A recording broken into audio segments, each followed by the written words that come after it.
कभी प्रयागराज में खौफ का पर्याय रह चुका अतीक अहमद बेहद ही अजीब तरीके से हमेशा के लिए खामोश हो गया।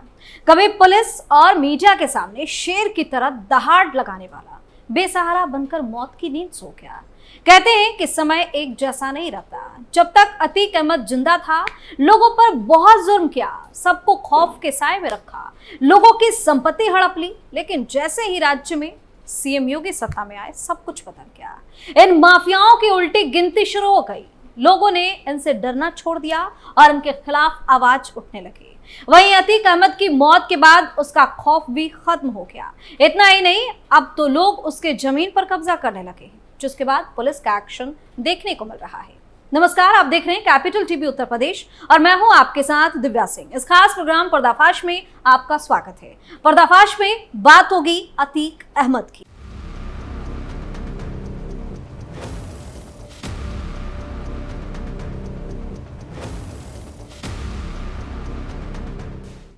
डर दिखाकर सबकी जमीन पर किया था कब्जा, उसकी कुर्क जमीन पर कब्जा करने लगे लोग। अतीक अहमद के आतंक का किस्सा हुआ खत्म। रिश्तेदारों की पुलिस ने खोल दी crime history. Mafia don Atiq Ahmed और अशरफ की मौत के बाद प्रयागराज में उसके गुर्गे अपना गैंग चला रहे हैं। पुलिस अतीक के गैंग पर शिकंजा कस रही है। इसी कड़ी में अशरफ की पत्नी जैनब के भाइयों सद्दाम और जैद की पुलिस ने क्राइम हिस्ट्री खोल दी है। दोनों ही भाई जेल में बंद हैं। पर्दाफाश में आगे बताएंगे जैनब के दोनों भाइयों की काली करतूत। लेकिन सबसे पहले बात अतीक अहमद की। दरअसल प्रयागराज में अतीक अहमद की जीडीपी नगर करेली इलाके में कुर्क जमीन पर अवैध कब्जा किया जा रहा है। इसकी जानकारी होने पर पुलिस ने मौके पर पहुंचा और सत्यापन किया। इसके बाद जमीन पर कुर्क होने का बोर्ड लगा दिया गया। अब आगे की कार्रवाई की जाएगी। बता दें कि माफिया अतीक अहमद की जीटीबी नगर करेली स्थित इस भूमि को गैंगस्टर एक्ट के तहत कुर्क किया गया था। वर्तमान में इस भूमि की कीमत लगभग 7 करोड़ रुपए बताई जा रही है। पुलिस को सूचना मिल रही थी कि इस जमीन पर कुछ लोग प्रशासन का बोर्ड उखाड़कर कब्जे का प्रयास कर रहे हैं। इस पर पुलिस ने सत्यापन के बाद पुनः जमीन पर कुर्क होने का नोटिस बोर्ड लगा दिया। वही माफिया अशरफ के साले सद्दाम की पूरा मुफ्त इलाके में 4 अचल और 1 चल संपत्ति चिन्हित की गई। बताया जा रहा है कि इस जमीन को उसने दबंगई और काली कमाई से बनाया था। पुलिस जांच कर रही है। जांच के बाद रिपोर्ट राजस्व विभाग को भेजी जाएगी। अब राजस्व विभाग की रिपोर्ट के आधार पर आगे की कार्रवाई भी की जाएगी। उत्तर प्रदेश के माफिया डॉन अतीक अहमद की मौत के 1 साल बाद भी उसकी बेनामी संपत्तियां मिल रही हैं। पुलिस को खुलदाबाद थाना क्षेत्र के लूकरगंज में अतीक अहमद के एक फ्लैट का पता चला है। अब पुलिस इस फ्लैट के बारे में जानकारी इकट्ठा करने में जुटी है। पुलिस राजस्व विभाग की मदद से इस बात का पता लगाने की कोशिश कर रही है कि फ्लैट किसके नाम पर खरीदा गया है। इस संपत्ति की कीमत मौजूदा समय में 1 करोड़ रुपए से ज्यादा है। माफिया अतीक अहमद की मौत को 1 साल से ऊपर का समय बीत चुका है। मौत के 1 साल बाद भी उसकी बेनामी संपत्तियां मिल रही है। पुलिस को खुलदाबाद थाना क्षेत्र के लूकरगंज में अतीक अहमद के एक फ्लैट का पता चला है। पुलिस इस फ्लैट के बारे में जानकारी जुटा रही है। पुलिस राजस्व विभाग की मदद से यह पता लगा रही है कि फ्लैट किसके नाम से खरीदा है। सूत्रों के मुताबिक 70 लाख में अतीक अहमद ने यह फ्लैट खरीदा था, जिसकी मौजूदा समय में कीमत 1 करोड़ से भी ज्यादा हो गई है। वहीं पुलिस जल्द ही इस संपत्ति को कुर्क करने की अनुमति हासिल करेगी। अनुमति मिलने के बाद गैंगस्टर एक्ट में फ्लैट को कुर्क कर दिया जाएगा। बता दें कि पुलिस ने अब तक अतीक अहमद की करोड़ों की कई संपत्तियों को गैंगस्टर एक्ट में कुर्क किया है। पुलिस ने नोएडा में अतीक अहमद का करोड़ों का आलीशान मकान मन्नत को कुर्क किया।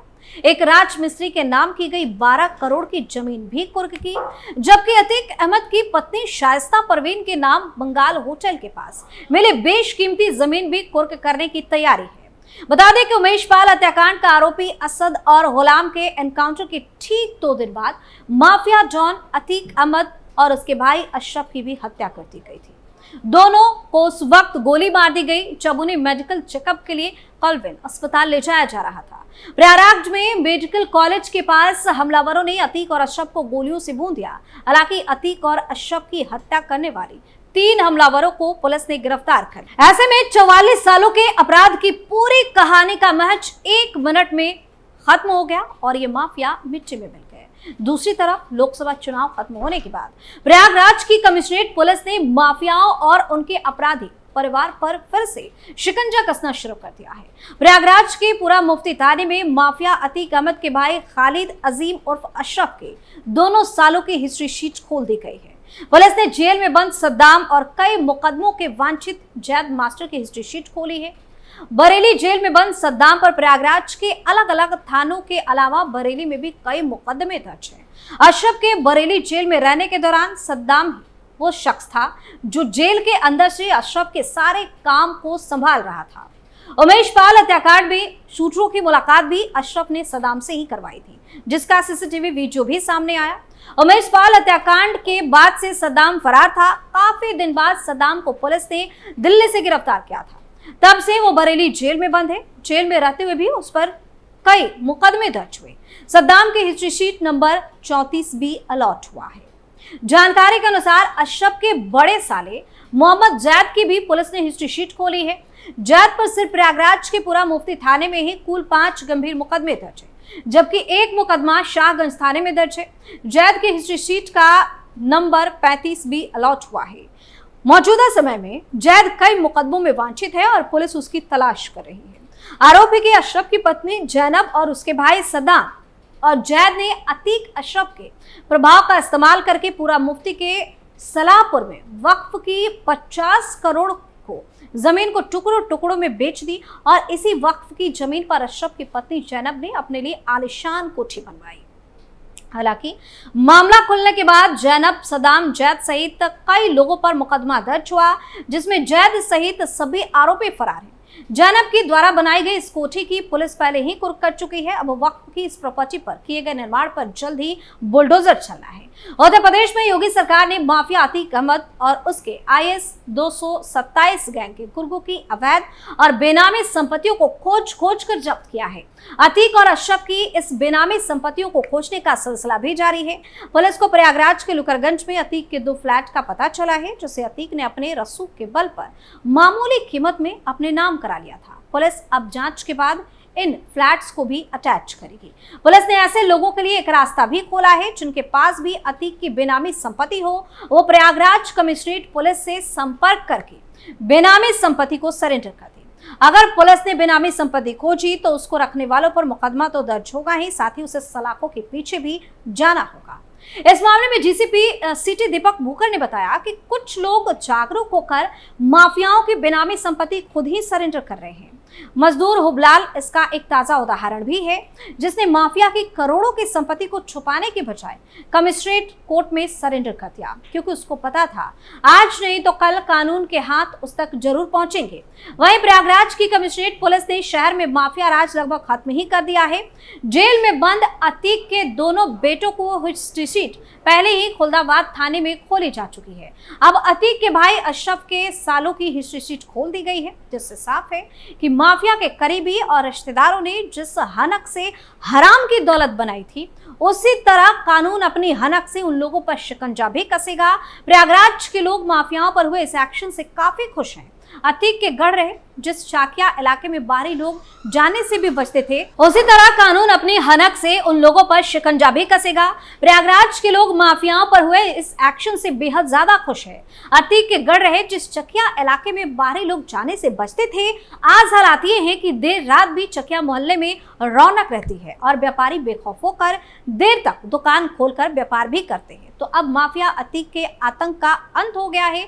उसके मिट्टी में मिलने के बाद अब उसके रिश्तेदारों की भी शामत आ गई है। एक एक कर योगी सरकार इनके जुर्म का हिसाब कर रही है। पर्दाफाश में फिलहाल के लिए इतना ही। नए मुद्दे के साथ फिर से पेश होंगे, तब तक के लिए आप देखते रहिए कैपिटल टीवी उत्तर प्रदेश। नमस्कार।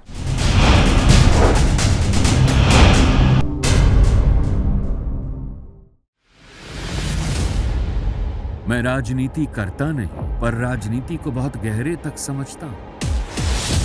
मैं लोगों के बीच रहता हूं, लोगों के मन को अच्छे से जानता हूं।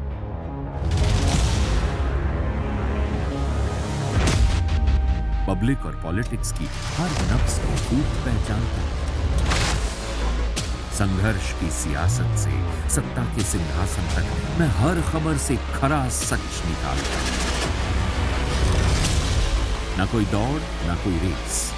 Capital TV, Uttar Pradesh.